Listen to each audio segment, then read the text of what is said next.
This dish had often been a very strong favorite of mine. My mother and father would only cook this one on special occasions, as it isn't exactly the healthiest of foods.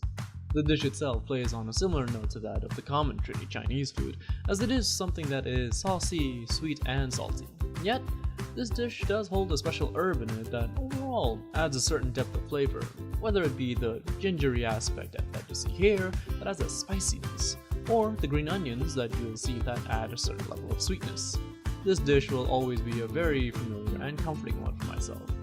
Siu gai itself is considered a traditional dish in Cantonese cooking, something that I personally am very proud to have learned from my Cantonese family, and is often seen in Hong Kong as a siu mai dish or Chinese barbecue.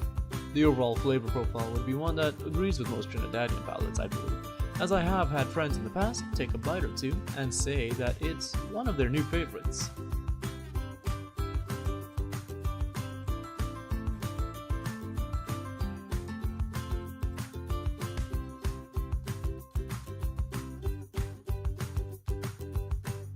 This one dish may be something that some Trinidadians may see to be real Chinese food. Heavily seasoned, saucy, and overall very, very meaty.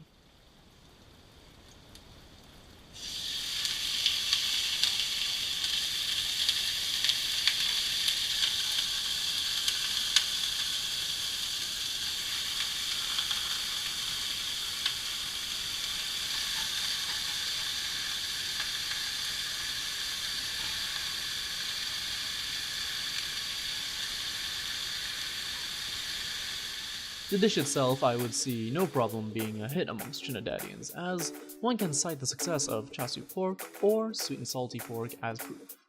This dish, however, is considered too heavy in terms of flavor to be served by itself. In Hong Kong, it is often served with a side of either pickled or boiled veggies, which would therefore help to round out the overall dish.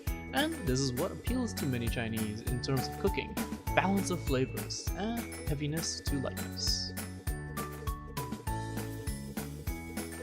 The authenticity of this dish would therefore coincide with both Trinity Chinese food as well as that of Chinese cuisine.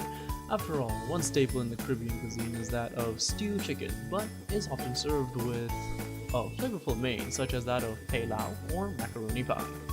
Otherwise, this dish could potentially be its Chinese counterpart, thanks to the need to stew it in a mixture of soy sauce, sugar, and especially this, star anise.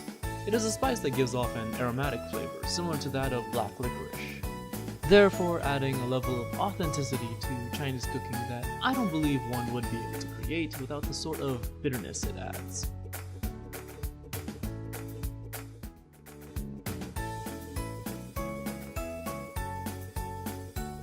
Siu gai called upon many familiar dishes that I had eaten in Trinidad, especially the barbecue that it is so well known for.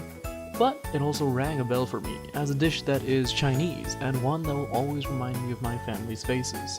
A stewing pot of meat smells so wild and vivid in my mind that it almost makes me hungry every time I think about it.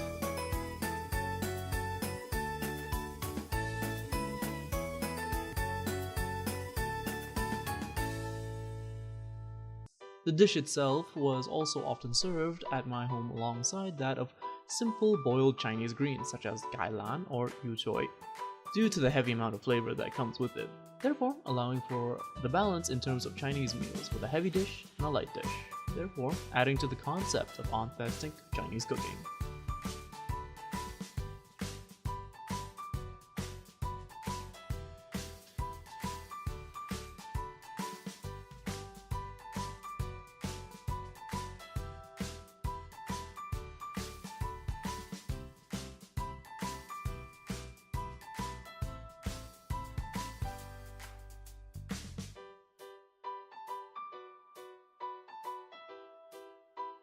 And you could never be more authentic until you're sitting around with a group of good friends, sharing and enjoying a meal along with great conversation.